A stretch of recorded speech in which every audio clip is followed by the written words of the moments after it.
Hi, and welcome everybody to another edition of the Winner's Circle Sports Betting Podcast. My name is Ross Benjamin of rbwins.com, and you're watching the Winner's Circle Sports Betting channel here on YouTube. And as consistent with what we've been doing of late, I'm joined by Mr. Sean Higgs of picksandparlays.net, and also Mr. Jesse the Mule Shule from jesseshule.com. Gentlemen, how are you today? Let's start with you, Sean. Well, losing day yesterday, Russ. What am I going to do? Something, we do lose here. Everybody, in this industry, a lot of people are like, look at this, I'm hitting 87%, or in Jesse's case, 63% across the boards. But we do have losing days. We're not always Mr. Perfect, and we just got to move on. What am I going to do? It's sports betting. It's not stealing, right? If we knew the outcome, it would be a lot easier. Sports betting, if you want to do it successful, you have to work hard at it. You have to do it, and you have to put time in on a daily basis, and that's what we do. And it's a grind. And along the way of being a grind, you have a loser here and there, right, Jesse? I mean, not everybody is going to hit 70%. Nobody does over the long course of time, but at the end of the day, if you're hovering around anywhere from 55 to 60, you're doing very well. And Jesse says, "What are you talking about, 55, man? My standard is 60 to 65." Go ahead, Jesse. Tell us all to about be very honest with you, Ross and Sean, I had a pretty bad day yesterday, and I want to take this opportunity to apologize to absolutely not one of you. I'm still doing pretty good. I still got a smile on my face. I'm not down and out. It was a rough day. I didn't hit the props, but I hit a soccer play. I hit a baseball play. I'll survive just fine. Yeah, I went 2-2 yesterday. I used my free pick here on this channel as a premium play, and I had put a sizable bet on the Boston Celtics yesterday. I would be lying to you if I was going to say that I predicted they'd win by double-digit margin, but they did win, so I'll leave it at that. But 1-2 in baseball. The Red Sox continue not to hit. I thought they were a decent value yesterday. That fell through. And so went 1-2 in baseball, but 2-2 for the day. So altogether, it wasn't a great day for the boys here. But you know what?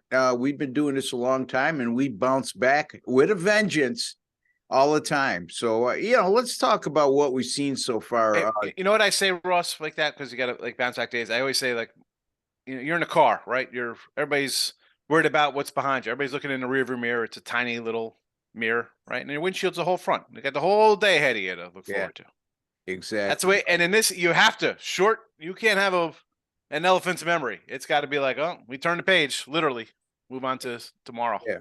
In my wife's case, the front mirror is always what she looks at, because I've replaced 2 side view mirrors now on her vehicle because she doesn't navigate getting out of the garage very good sometime, or isn't paying attention, one or the two.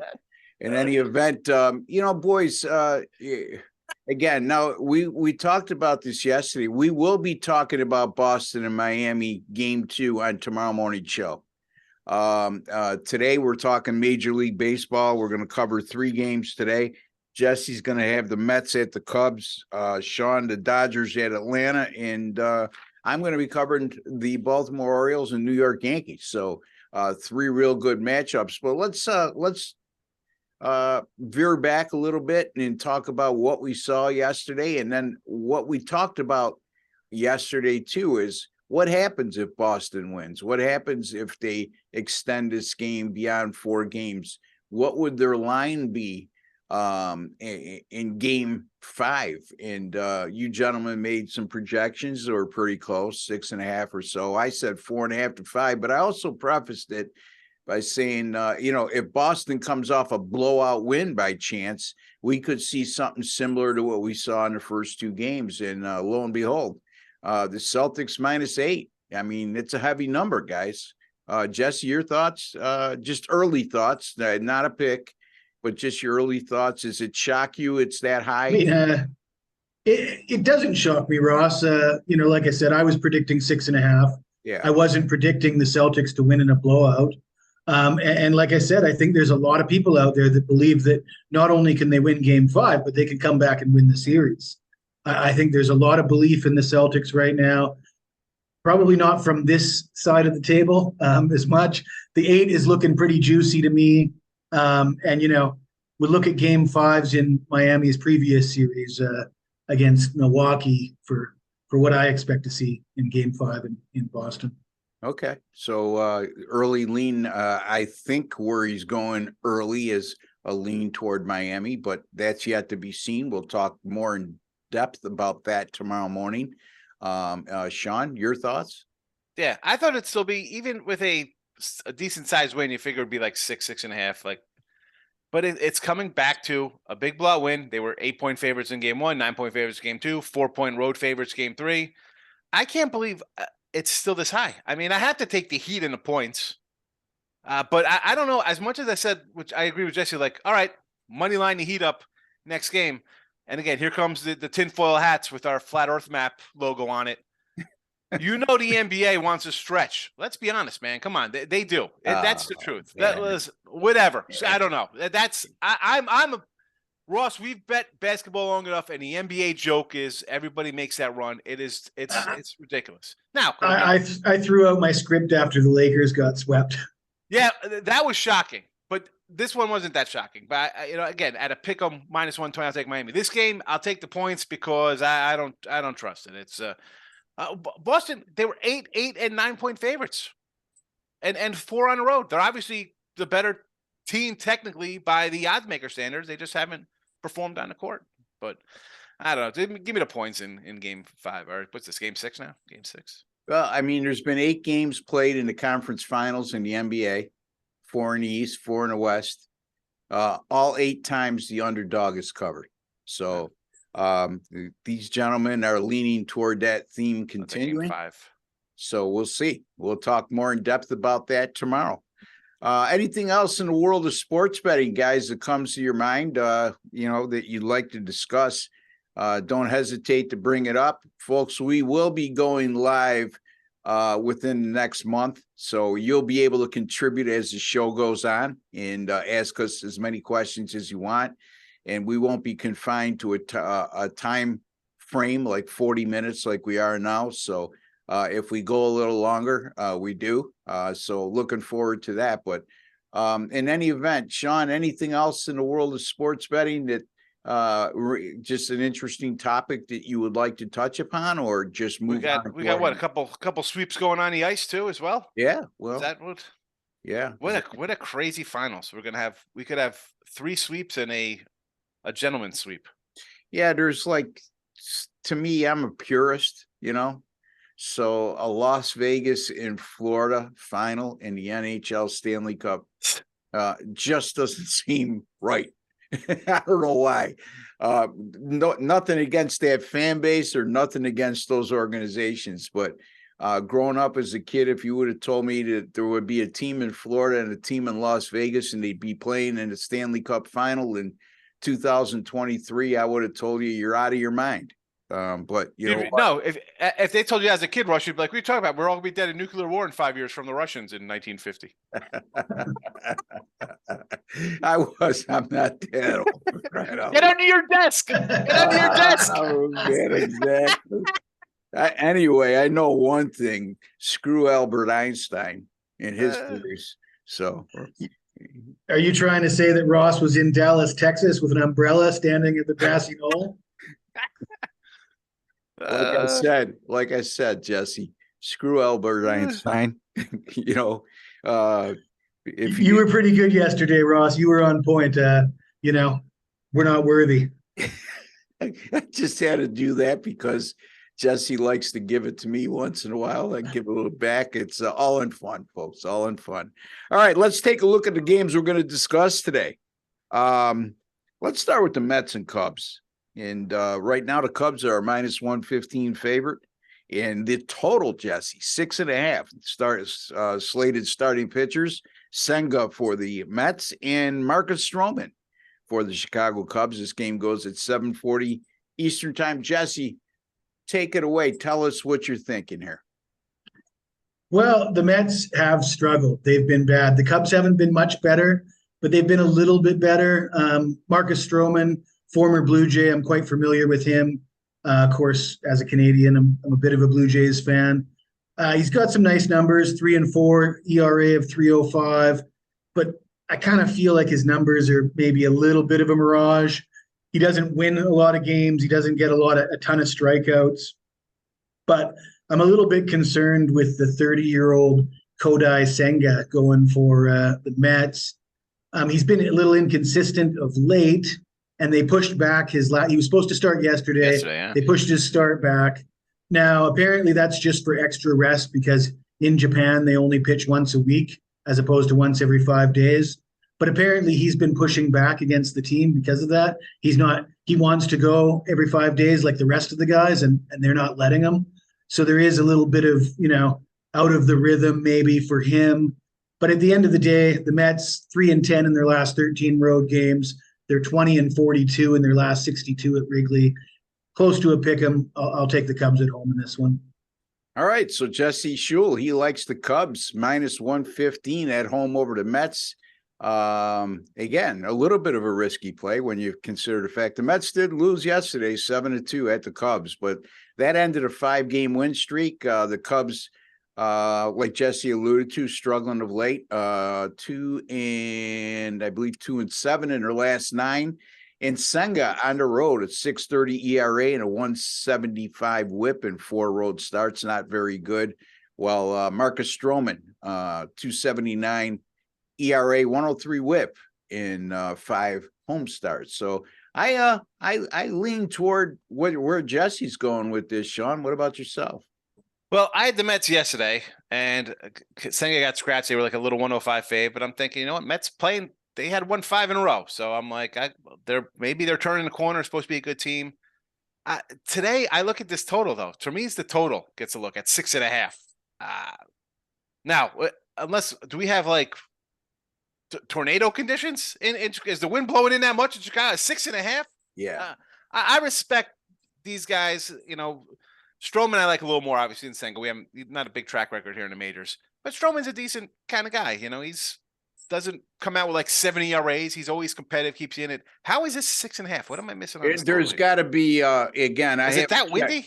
I haven't checked the wind, but when you see a 6.5 in the starting pitchers that are slated to go in this matchup, Marcus Stroman's really good. There's no two ways about that. But you got a guy like Senga, who's really struggled, and I got to believe it's wind related. Right. So I mean, Senga his road 6-something ERA in 4 road starts, Sean. In the total 6.5. So how about a little Cub run line here? Like I'd rather lose a run line than say the Cubs should win and got a better pitcher, but the line's short at a 120 or whatever. Run line's got to be a plus of at least a 145 minimum here. 160. What's it at right now? -120 probably. They're -115 on the money line. As a consensus. The consensus line on the run line is the Cubs +185, -185. Yeah. So yeah, whenever you get a money line that low, Sean, you're going to get a high price for the run line. So again, you do whatever you want and suggest whatever you want. But I would suggest not getting greedy and just taking them on the money line. But what's your official play, buddy? That's all that matters. I can't give up that 180. Let's go Cubby run line. Like 180. What are you talking? I just see dollar signs, buddy. It's you can't give up the 180 in terms of the value plus money. Yeah. Well, yeah. Okay. Yeah. All right. So Senga, you ran off Senga's road numbers. Let's go. Yeah. All right. Well, we also talked about the total at 6.5. So Stroman's it's probably again. We'll see what happens, but it's you're going to have to string some hits together to score some runs in this game, no doubt. Just based on the total, and we got to believe the weather is not very conducive to home run hitters in this game. It's probably blowing in at a good rate. Otherwise, it doesn't make any sense, right, Jesse? This total?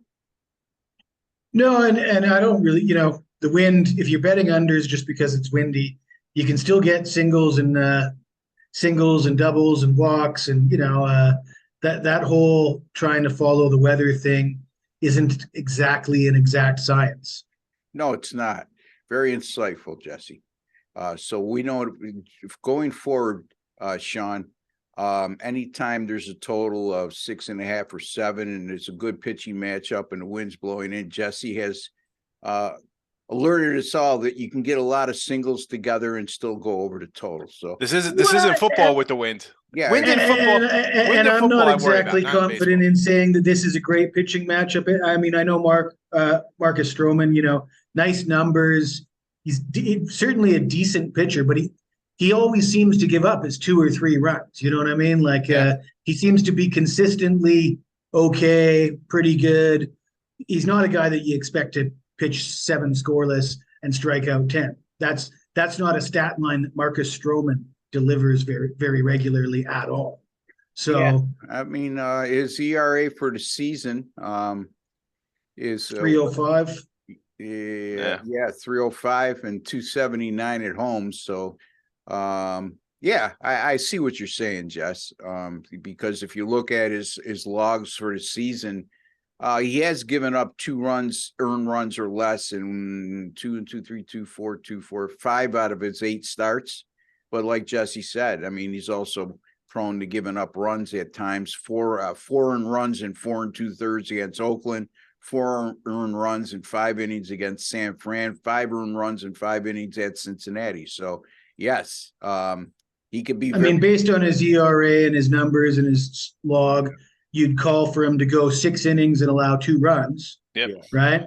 Yeah. And Senga maybe 6 innings or 5 innings and 3 or 4 runs, and that's already getting you there, right?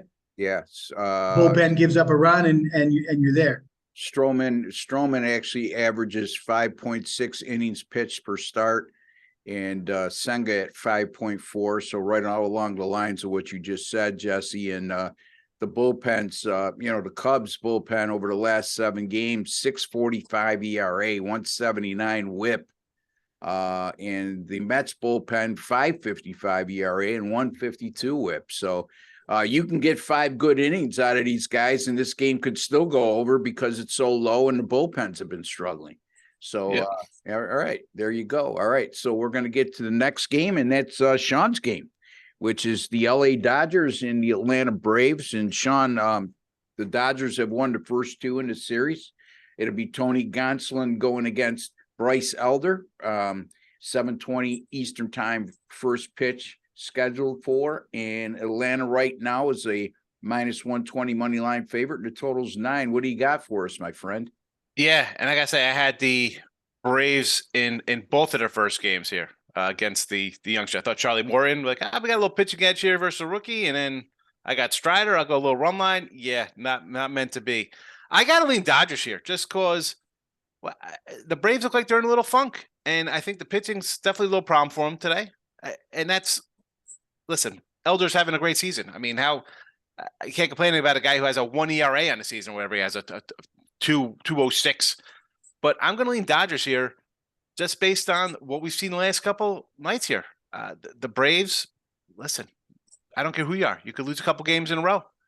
They're just not clicking. Dodgers got a little pep in their step. They send Goose out there. Now, this guy, he's 29, Gonsolin. He's been pitching forever. Okay, he's only going to go 5 innings. That's what he does. He's a 5-inning pitcher. Last year, 24 starts, 16-1, but he averaged like 5.3. Right. When we were just running off with their average. He's around the same, 5-something innings. It's ridiculous. 4.8 actually. Yeah, the Dodgers pitchers between him, Anderson, Urias, nobody goes deep. They just kind of churn out these young arms. And I don't like the Dodger lineup, but they can. They constantly just churn out runs somehow. I gotta fade Elder here. It's a short line for a team that's lost a couple in a row. I'm going with the Dodgers here. And also, I was thinking about the under. As much as we talked about that 6.5, how is this a 9 when I got a guy with a 1 ERA, 1.10 in Gonsolin, and a 2.05 or 2.09 in Elder? We see a 9 here. Yeah, I can make somewhat of sense out of that, and the fact that both of those gentlemen that are the slated starters today, like you alluded to, Sean, Gonsolin only 4.8 innings pitch per start, and Elder 5.6 innings pitch per start. The bullpens of late, the Dodgers bullpen, a 5.94 ERA in their last 7 games, and they allowed 7 home runs in 33 and a third, which is high for a bullpen. And then their bullpen on the road, 5.78 ERA, 14 home runs allowed in 99 and 2/3. And then you look at Atlanta, 5.06 in their last 7, and they've allowed 5 home runs in 26 and 2/3. So their bullpens haven't been very good. Jesse, are you on board with Sean here, or you got? Well, that depends, Ross. If I'm on board with Sean, are you going to accuse me of having a man crush again? That's absolutely. I've got it written But down. listen, Jimmy Butler's he's in the doghouse right now with you. So yeah, he's a lot better looking than Sean too. Anyways, probably got a little more money. Yeah. Take you out, treat you right. That's right. So, you know what? I've got it written down right in front of me. Pretty much everything that Sean said to a T. But listening to you guys talk about it, I've sort of had an epiphany.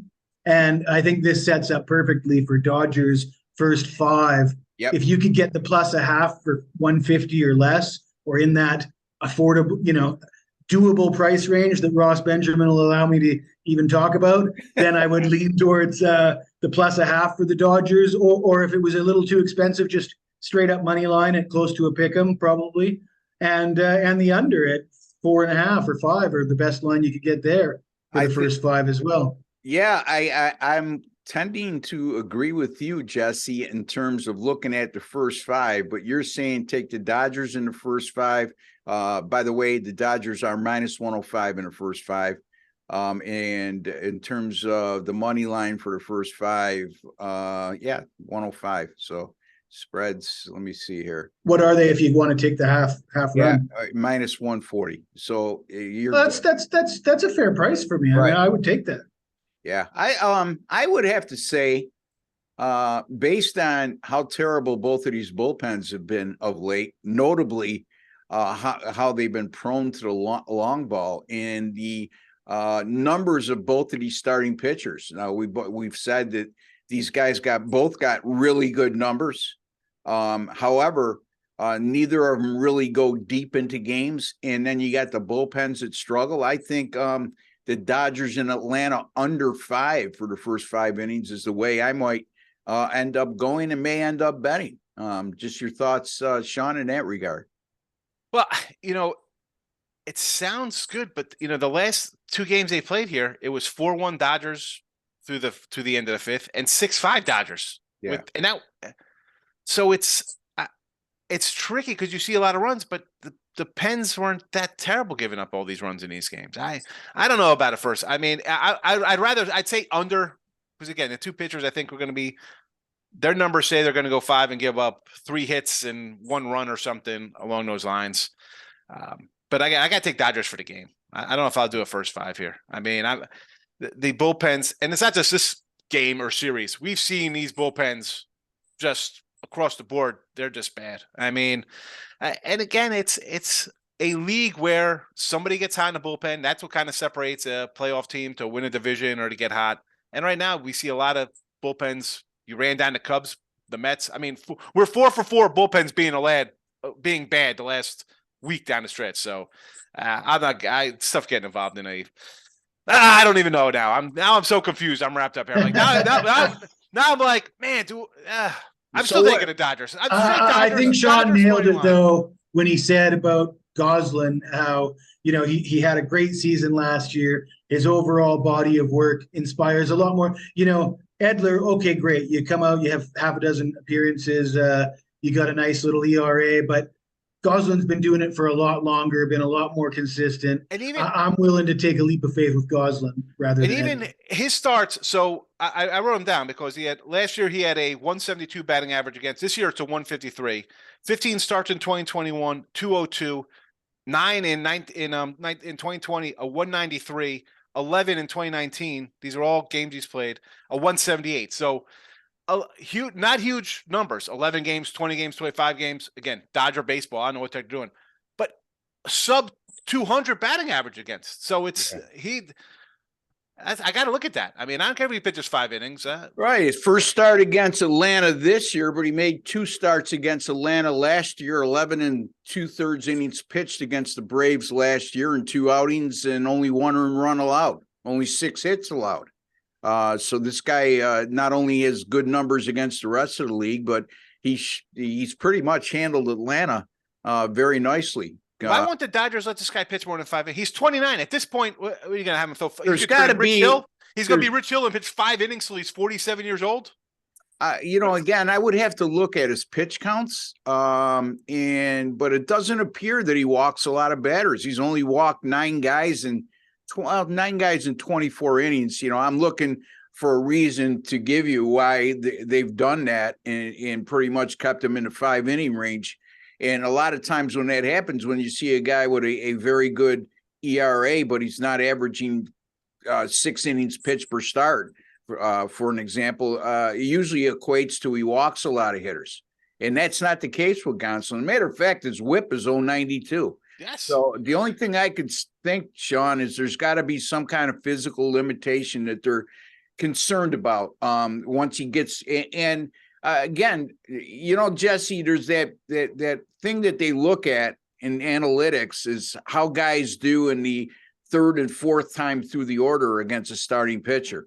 And that may have something to do with it too, Sean. It may have been early in his career, he showed a capacity or a tendency, I should say, that he doesn't do well once a guy gets his 3rd time at bat, and therefore, so that may be a reason. I don't know. Other than that, I'm as confused as you as why they would do that, but I'm just trying to make sense of it all. Jesse, any final opinion on that before we move on?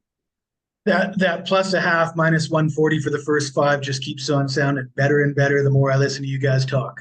All right, so Jesse has a lean in that game on -0.5 run at +0.5 run, excuse me, at -140 for the LA Dodgers.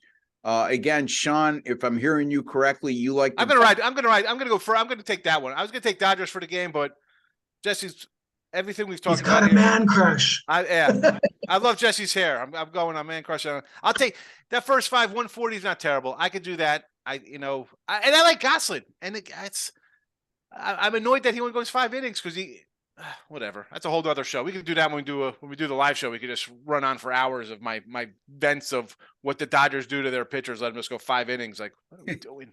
I don't even like the Dodgers. I think the Dodgers are an underplay this year for the whole season win total. But all right, I love both. We're running out of time. Go ahead. I love both you guys, but I like women better. Anyway, so I am going to lean toward in this particular matchup. I like the under 5 in the first 5 minutes. All right, let me get to my game real quickly because we're running short on time here.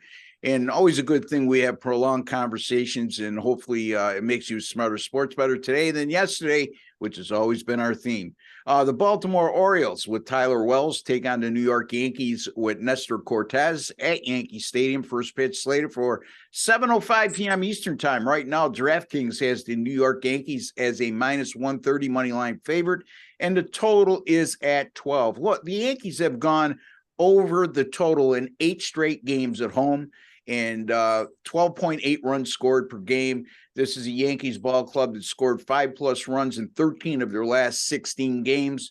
Also, the Yankees have hit 12 home runs over their last 7 games. And Nestor Cortez this year has really struggled in his last 5 starts. He has struggled. A 7.65 ERA, a 1.60 WHIP, and 5 home runs allowed in 20 innings pitched during those 5 starts. Baltimore also, 5 runs or more they've scored in their last 5 and 7 of their last 8. They've also hit, like the Yankees, they've also hit 12 home runs in their last 7 games. The Orioles have gone 10-4 to the over in their last 14 on the road. They've hit 34 home runs in 25 road games this year. They've also hit, like the Yankees, as I alluded to, 12 home runs over their last 7. And Tyler Wells has been very good this year for Baltimore. But in 3 road starts, he's allowed 5 home runs in 16 innings pitched, and the Yankees are a home run hitting team. And Wells also 0-5 in his career team starts against the Yankees with a 4.68 ERA, 5 home runs allowed in 25 innings pitched. Real simply put, Baltimore and the New York Yankees to go over 8. Real quickly, Sean, and then Jesse, 30 seconds or less, please. I got the Orioles today already. I took the Orioles last night at plus 137. Okay. And right now, as we speak, Baltimore is plus 120, I believe. I'll have to look on that to clarify. But Jesse, any thoughts? I would lean towards the Orioles on the run line if it was a little cheaper, but the price has me passing. Okay. So Jesse says he would lean on the run line toward Baltimore, but he really wants to pass this game, and I can't blame him, I guess. If you're looking at the side, because the side is a tough call. And anyway, what you said, the run line, Jesse, you wanted to know the run line. I did look at it. The best I could find was like minus 168 for plus 1.5, and that's a little bit too high for a run line play. But 163 at Heritage right now. But in any event, a number that I don't like to use, but Jesse sometimes dabbles into that. I've been known to dabble into that territory, and he does very well when he does. That's the difference between him and a lot of other guys when they get into that dabbles into putting ketchup on steak. Yeah, I did not do that. All right. Before we get shut off here by our provider, real quickly, Sean, what do you got coming up? And how you been doing of late? Anything noteworthy to talk about?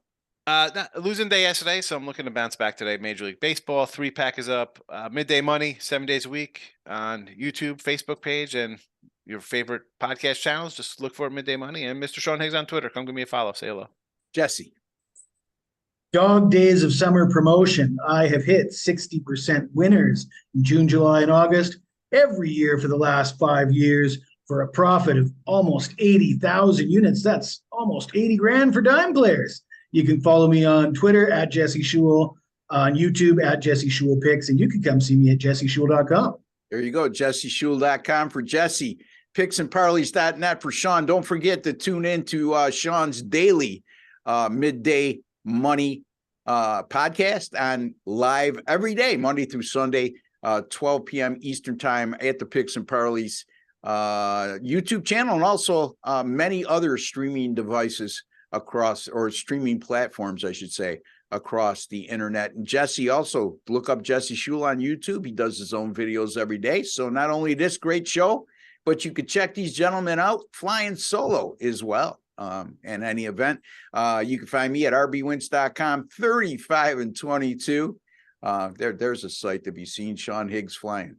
35-22 in the NBA playoffs, good for 62%, folks. My NBA sides during the postseason, 30-14.